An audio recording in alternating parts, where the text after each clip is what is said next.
বিষাদযোগ। সঞ্জয় উবাচ। শ্লোক 2। দৃষ্টা তু পাণ্ডবানীকং গৃহং দুর্যোধনস্তদা আচার্যমপসঙ্গম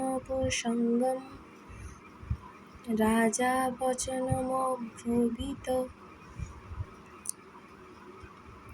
অনুবাদ।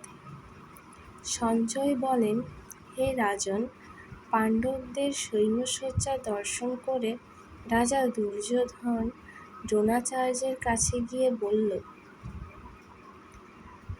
তাৎপর্য: ধৃতরাষ্ট্র ছিলেন জন্মান্ধ। দুর্ভাগ্যবশত তিনি পারমার্থিক তত্ত্বদর্শন থেকে বঞ্চিত ছিলেন।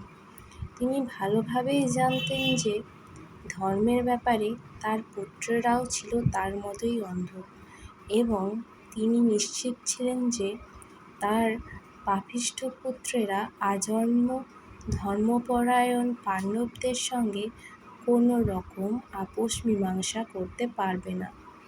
তাই তিনি সেই ধর্মক্ষেত্রের প্রভাব সম্বন্ধে সংশয়গ্রস্ত ছিলেন।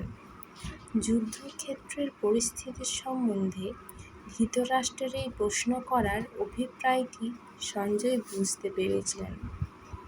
তাই তিনি নৈরাশ্যগ্রস্ত রাজাকে আশ্বস্ত করার জন্য বলেছিলেন যে পবিত্র ধর্মক্ষেত্রের প্রভাবের ফলে তার পুত্রেরা পাণ্ডবদের সঙ্গে কোনো রকম আপোষ মীমাংসা করবে না।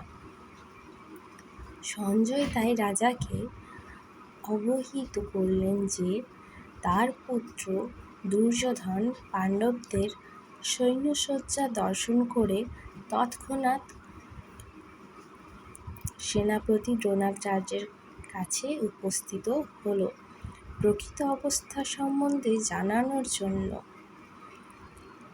দুর্যোধনকে যদিও রাজা বলা হয়েছে, তবুও সেই সংকটময় অবস্থায় তাকে তার সেনাপতির কাছেই যেতে হয়েছিল।